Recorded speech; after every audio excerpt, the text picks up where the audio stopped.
Cuando el vasto universo empezaba y todo explotaba en millones de luces, brillantes luceros, el Espíritu Santo de Dios soplaba ya. Y la tierra salía del caos, cuando todo en la tierra era fuego, era fuego. El Espíritu Santo soplaba y soplaba y soplaba, soplaba y creaba. Cuando el vasto universo empezaba y todo explotaba en millones de luces, brillantes luceros, el Espíritu Santo de Dios soplaba ya. Y la tierra salía del caos cuando todo en la tierra era fuego, era fuego. El Espíritu Santo soplaba y soplaba y soplaba y soplaba y creaba. El Espíritu Santo de Dios es un soplo de vida. Cuando Dios manda su soplo santo, el milagro se da. Yo no sé describir al Espíritu Santo divino. Solo sé que Él nos trae vida nueva. Yo no sé describir al Espíritu Santo divino, pero sé que Él recrea y renueva. Solo sé que Él nos da nuevas fuerzas, nos da la templanza. Solo sé que Él hace posible cualquier esperanza.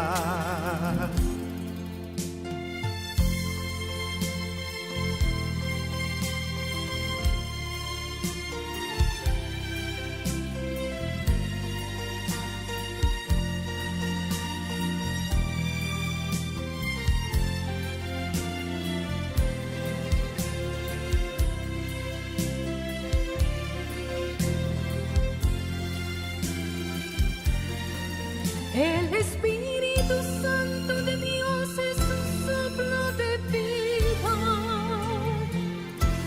Cuando Dios manda su soplo santo, el milagro se da. Yo no sé describir al Espíritu Santo divino. Solo sé que Él nos trae vida nueva. Yo no sé describir al Espíritu Santo divino, pero sé que Él recrea y renueva. Solo sé que Él nos da nuevas fuerzas, nos da la templanza. Solo sé que Él hace posible cualquier esperanza.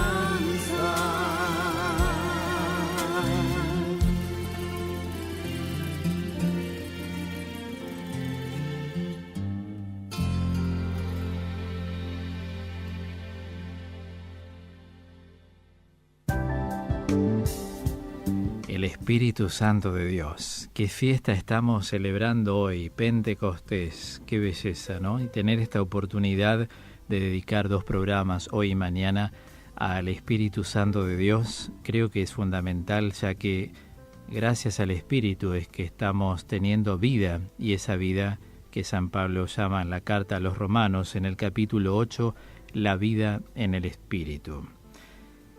Cuando hablamos del Espíritu Santo, a semejanza del Hijo, plantó su tienda entre nosotros. Primero, en María, que fue quien primero tuvo contacto directo con el Espíritu Santo. Luego, como lo vemos en Lucas 1:35, ¿no? El Espíritu Santo vendrá sobre ti, dice la palabra de Dios. Lo vemos en Jesús en su bautismo, en forma de paloma, y finalmente sobre la comunidad apostólica reunida alrededor de María en Pentecostés, tal como lo tenemos aquí en la Biblia, en el libro de los Hechos de los Apóstoles, capítulo 2, versículos 1 al 11. Voy a leer la palabra de Dios para que toda la audiencia, no quiero dar por sentado como que todos lo conocen, porque seguramente por lo que oigo en los mensajes, en los llamados, en los emails, hay mucha gente que está como reacercándose a la vida de la iglesia y otros que están, pero tal vez no conocen así en detalles las cosas. De ahí la importancia que tiene la formación. Dice la palabra de Dios, reitero, en Hechos 2, 1 y siguientes. Al llegar el día de Pentecostés, estaban todos reunidos en el mismo lugar. De pronto vino del cielo un ruido semejante a una fuerte ráfaga de viento que resonó en toda la casa donde se encontraban. Entonces vieron aparecer unas lenguas como de fuego que descendieron por separado sobre cada uno de ellos. Todos quedaron llenos del Espíritu Santo y comenzaron a hablar en distintas lenguas según el Espíritu les permitía expresarse. Había en Jerusalén judíos piadosos, venidos de todas las naciones del mundo. Al oírse este ruido, se congregó la multitud, se llenó de asombro, porque cada uno los oía hablar en su propia lengua. Con gran admiración y estupor decían: ¿acaso estos hombres que hablan no son todos galileos? ¿Cómo es que cada uno de nosotros los oye en su propia lengua? Partos, medos y elamitas, los que habitamos en la Mesopotamia o en la misma Judea, en Capadocia, en el Ponto y en Asia Menor, en Frigia y Panfilia, en Egipto, en la Libia cirenaica, los peregrinos de Roma, judíos y prosélitos, cretenses y árabes. Todos los oíamos proclamar en nuestras lenguas las maravillas del Señor. Palabra de Dios. Qué importante es hacer un comentario sobre este hecho, porque en primer lugar estamos hablando de dos símbolos, y acá como el Nuevo Testamento ha sido escrito en griego, es fundamental tener presente que la mentalidad helenística trabaja mucho con lo que es la poiesis griega, es decir, los símbolos. Todo símbolo tiene una doble función, una que se llama trasnoética y la otra se llama afectiva.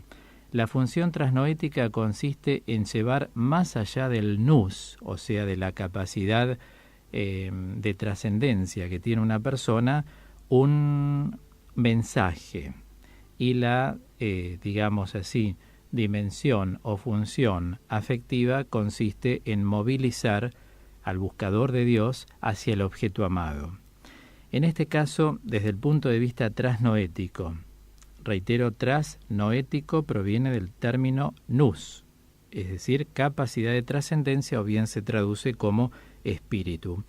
Es decir, hay un sentido metafórico muy iluminativo, tanto desde lo intelectual sensitivo como desde lo meramente afectivo. Cuando hablamos de estos dos símbolos que son, hoy decía al inicio del programa, el viento y el fuego, estamos hablando de cada uno de ellos en sus respectivas, digamos, aplicaciones desde el punto de vista semántico.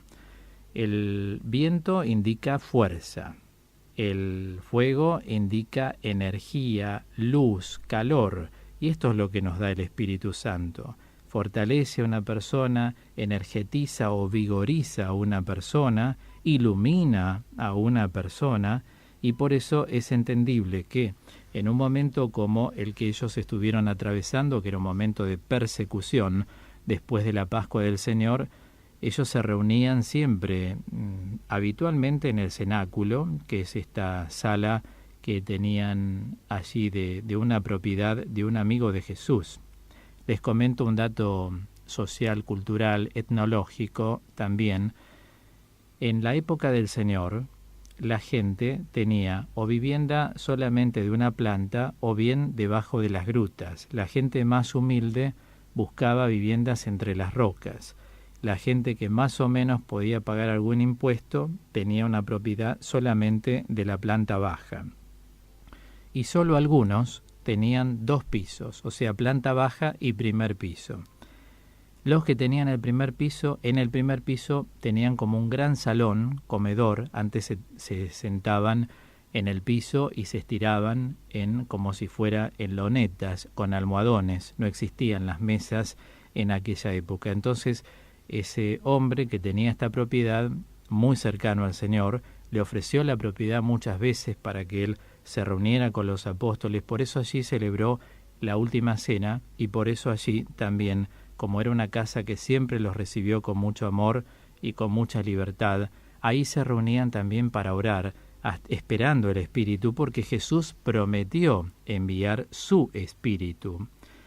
Entonces estos 2 símbolos, frente a épocas de persecución, de abatimiento psicofísico, emocional y espiritual, la presencia del Espíritu es una presencia ciertamente que se incoa en el cerebro humano y en el corazón del hombre, y le hace hacer cosas que solos jamás podríamos. De ahí más la necesidad de recibir el Espíritu Santo de Dios, que sacramentalmente lo recibimos en el bautismo y luego lo confirmamos en la confirmación, ¿verdad? Ahora es importante saber que allí había reunidos judíos venidos de todas estas partes que mencioné: Frigia, Panfilia, Egipto, Libia, Cirenaica, etcétera, porque los judíos una vez al año se reunían para dar gracias a Dios por las cosechas. Entonces justo el Espíritu Santo ha sido conferido con el don que se llama, dije hoy al principio, ahora lo repito, glosolalia, que es el don de lenguas.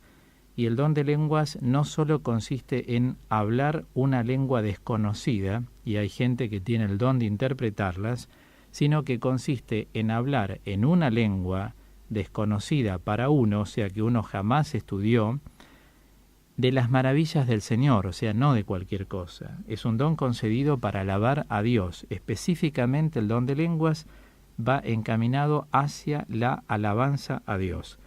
Y se sorprendieron que ellos, que eran galileos, hablaran esto porque no se enseñaba. Entonces todos quedaron tomados por el Espíritu Santo también en sus propias lenguas, y el primero que abrió una ventana y salió a ese balcón del primer piso, en cuyas calles, angostas por cierto, relativamente 3 metros, tendrán un poquito más, también en la época contemporánea del Señor, pasaban multitudes de judíos en todas partes de Jerusalén, no se podía caminar por las calles de Jerusalén, y allí fue él el que sale primero, después los otros apóstoles, y todos hablaban, cada uno de ellos en una lengua distinta, orientada al grupo, cada una de ellas orientadas a los grupos distintos de judíos que venían con idiomas distintos que hablaban en todas partes del mundo.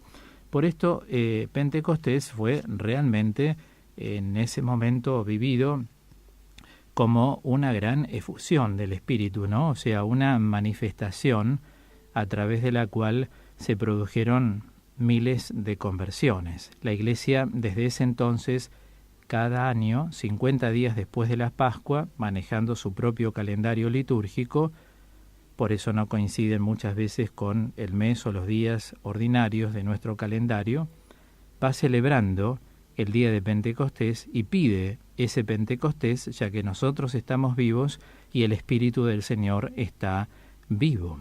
Entonces sería muy largo, pretender explicar cómo nos revela el Espíritu Santo en su acción el misterio de la Trinidad, y nos exigiría ya, entrar en la concepción joánea y paulina acerca de la acción del Espíritu Santo, no siempre clara y fácil de entender para toda la gente, pero sí podemos marcar una línea maestra, diría yo.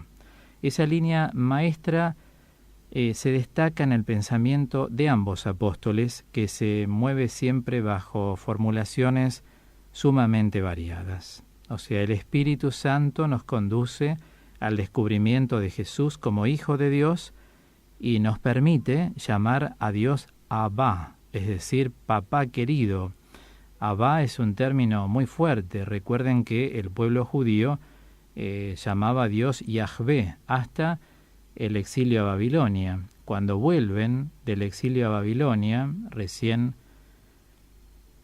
con el rey persa Ciro, que les permite volver a la cabeza con Esdras y Nehemías, que reconstruyen el templo después de la devastación a través del rey babilonio Nabucodonosor en el 587, vuelvo a decir, en el 534, cuando regresan, se preguntan y se plantean por qué le ponen a Dios un nombre si Dios nunca reveló su nombre. De hecho, 1250 años antes de Jesucristo, cuando Moisés sube al Sinaí, Moisés le pregunta, ¿cómo te llamas? ¿Quién eres? Y Dios ha respondido, yo soy el Shaddai. Shaddai, traducido del hebreo, quiere decir yo soy el que es.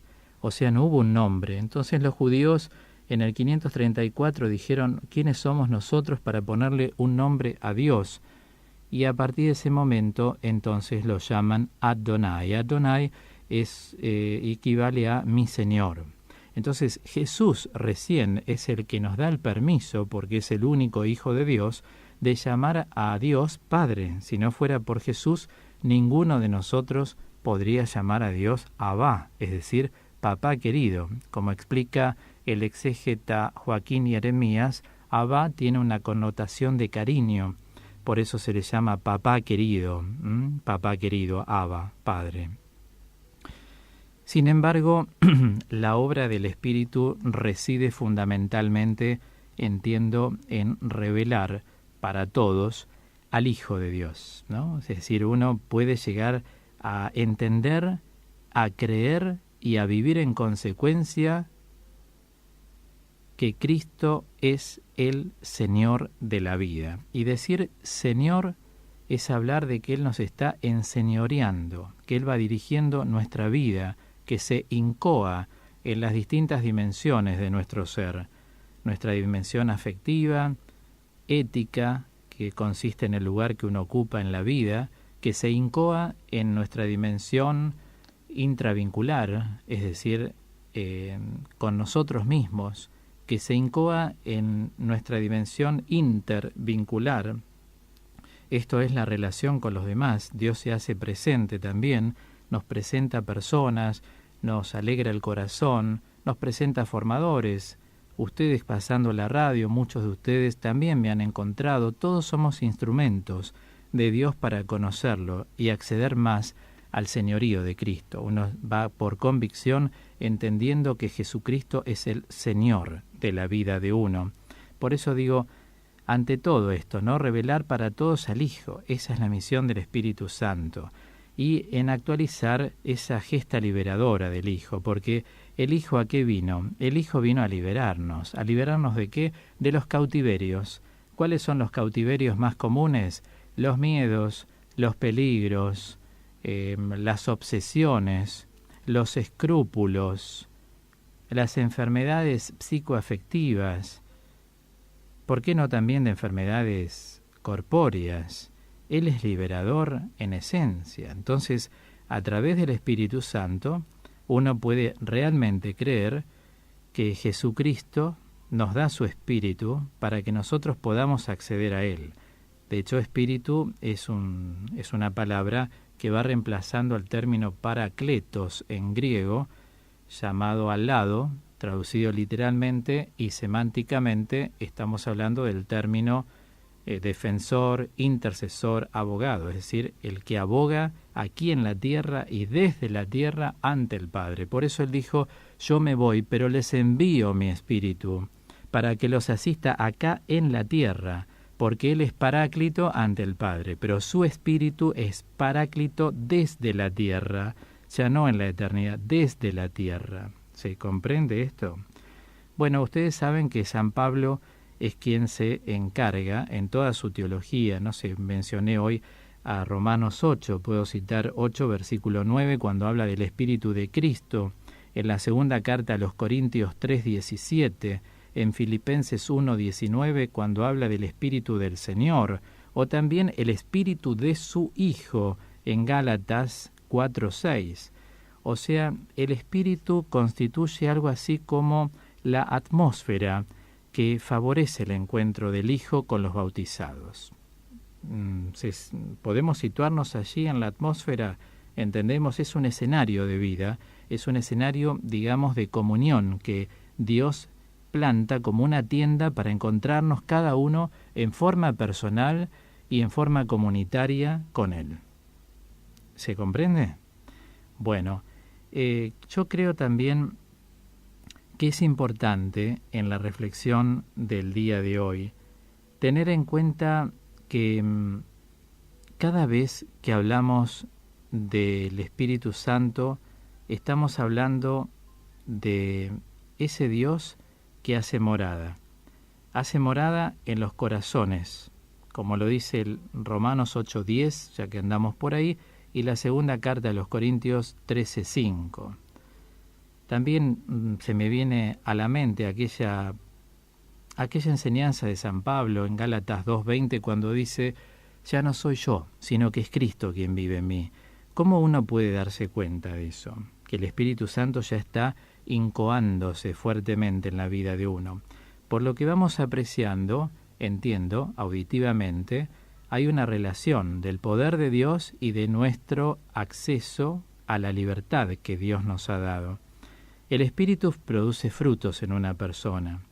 Es decir, ¿cuáles son los frutos del Espíritu? Que también los estoy tratando en el programa, no en este programa especial, pero sí hemos hablado de longanimidad, afabilidad, gozo, paz, mansedumbre, y todo lo que el Espíritu da es duradero porque el Espíritu de Dios no conoce ocaso.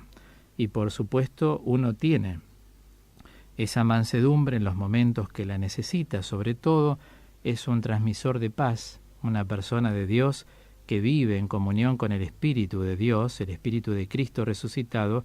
No puede ser una persona altanera, una persona avasallante, es una persona que porta paz, y la gente capta quién porta paz. Se porta caridad también, la caridad es un don, ciertamente como fruto del Espíritu, la persona, hoy decíamos, puede llegar a tener una mirada concentrante, donde la otra persona capta que uno le está prestando atención a lo que dice, o la escucha. No interrumpir a alguien, escucharlo hablar, eso también forma parte de la caridad. O tender una mano, o ayudar económicamente en lo secreto siempre, ¿no? Como dice Jesús, el Padre que está en lo secreto lo ve todo, y Él que está en lo secreto te va a recompensar. Porque Dios no recompensa según lo que uno da, recompensa al modo de Él, que siempre es el más exacto y el perfecto y el más agradable. ¿De qué nos sirve que Dios nos dé según lo que nosotros damos? Si nos situamos en esa ecuación, vamos a pauperizar muchísimo la acción del Espíritu Santo, porque nosotros, ¿qué podemos dar si somos personas? Decir que somos personas quiere decir que somos seres con defectos, seres con naturaleza caída, como dice Santo Tomás de Aquino, es decir, propensos a nuestra vulnerabilidad que nos acompaña permanentemente en la vida. Entonces, toda persona que puede dar a Dios, dé y espere de Dios lo que Él quiere dar. Esto es lo más hermoso. Dios nos da mucho más de lo que nosotros damos. Los que estamos en el camino tenemos experiencia de estas palabras, ¿no es así? Bueno, quisiera también agregar que el Espíritu del Señor es también aquel que sondea las profundidades de Dios. O sea, como dice la primera carta a los Corintios, que utilizo mucho yo sobre el Espíritu en el capítulo 2, y esto lo he dado a muchas comunidades carismáticas y de otros movimientos de la Iglesia que me han invitado a lo largo de los años. Nadie ha conocido lo que hay en Dios sino el Espíritu de Dios. Entonces, si nosotros tenemos acceso a conocer algo de Dios, es porque el Espíritu nos invitó a conocer sus secretos. O sea, uno no entra en las cosas de Dios si el Espíritu no actúa en nosotros. Y Dios, recordemos, no se contamina con nadie. Cuando Dios mora es porque uno también le está respondiendo. Dios no juega a las escondidas ni es infantil, ¿no es cierto? En Dios hay madurez, hay decoro, hay coherencia, y todo eso se trasunta en un alma de Dios. El Espíritu ciertamente es el que conduce a alabar al Padre. Las personas que entraron en alabanza ya con el Padre es porque poseen al Espíritu del Señor. Están siendo agradables a ese Padre que, como lo invoco muchas veces, como Padre providente, Padre santo, Padre perdonador, Padre amoroso, Padre misericordioso, Padre generoso, Padre liberador. Empezar a encontrar todas estas características en el Padre. Esto significa que ya estamos adentrándonos bajo la acción del Espíritu Santo de Dios. Y es la acción transformante, por cierto. Recuerdo aquellas palabras de la segunda carta a los Corintios 3:18 cuando dice que nosotros somos transformados por la acción del Señor que es Espíritu. En Biblia, en el texto original, se utiliza el verbo morfoo. Morfoo quiere decir transformar. Y acá se habla de una metamorfosis, o sea, de una transformación que va más allá de lo común, cuando hay un cambio de actitudes. Ahí está la transformación verdadera que genera el Espíritu en nosotros, pero lo genera cuando nosotros ya estamos creyendo, pero verdaderamente, convincentemente, que Jesucristo es el Señor. Ahí está el secreto para poseer el Espíritu Santo de Dios.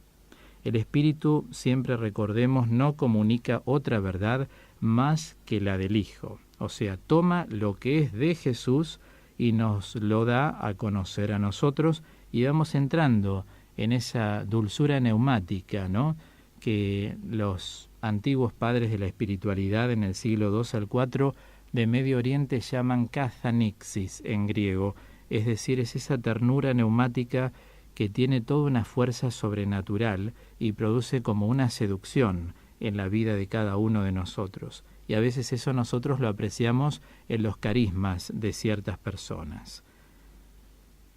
Bueno, vamos llegando entonces a un momento ya final de este bloque en el programa, simplemente teniendo en cuenta que bajo la acción y por la luz interior que el Espíritu Santo de Dios nos va generando a medida que avanzamos en el camino de conversión, el misterio del Hijo del Padre no se queda en una realidad del pasado, sino que es simplemente actual, es una experiencia de salvación que Dios otorga a cada generación.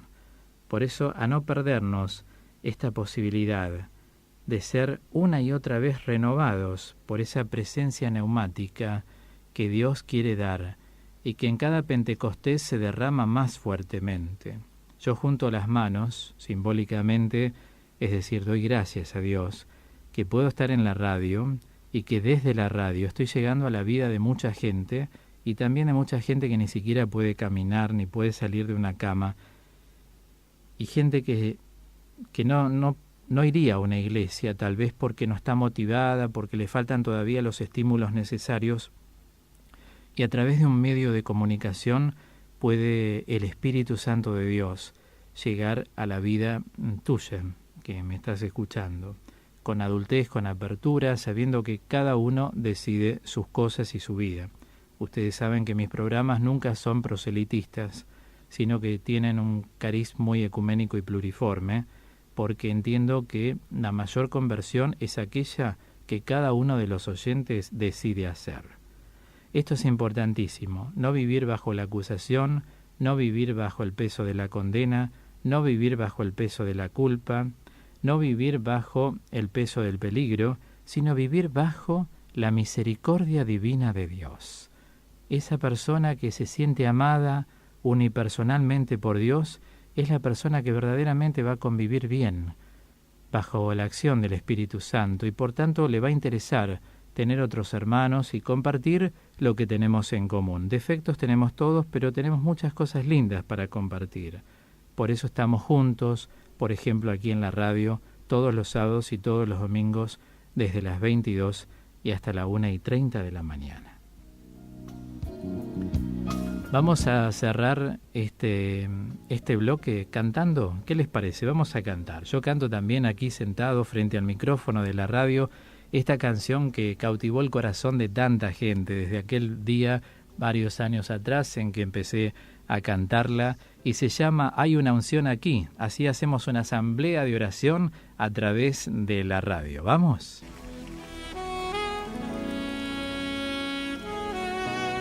Qué melodiosa que es.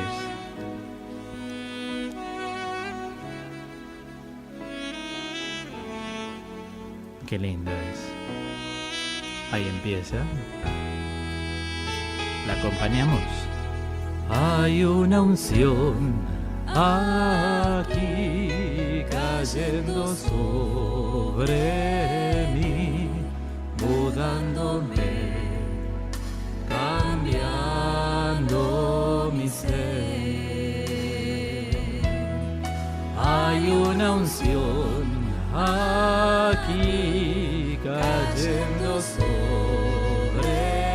mí, mudándome, cambiando mi ser. Mi espíritu y mi alma se están llenando con el poder del Espíritu Santo. Mi vida nunca más será igual. Mi espíritu y mi alma se están llenando con el poder del Espíritu Santo. Mi vida nunca más será igual. Hay una unción. La unción es la presencia del Señor que va cautivando, va perpetrando la vida de cada uno de nosotros. Y vayamos visualizando el rostro de las personas a quienes deseamos que en este Pentecostés caiga el Espíritu Santo de Dios y las seduzca. ¿Estamos visualizando los rostros? Amigos, familiares, compañeros, manos en alto, y ahora decimos juntos: mi espíritu y mi alma se están llenando con el poder del Espíritu Santo. Mi vida nunca más será igual. Mi espíritu y mi alma se están llenando con el poder del Espíritu Santo. Mi vida nunca más será igual.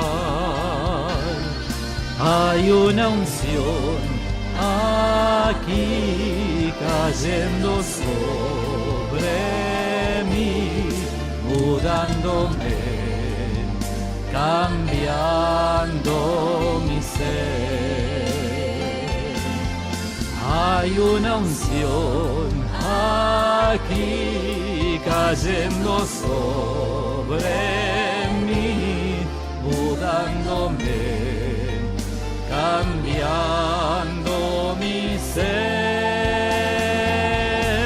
Mi espíritu y mi alma se están llenando con el poder del Espíritu Santo.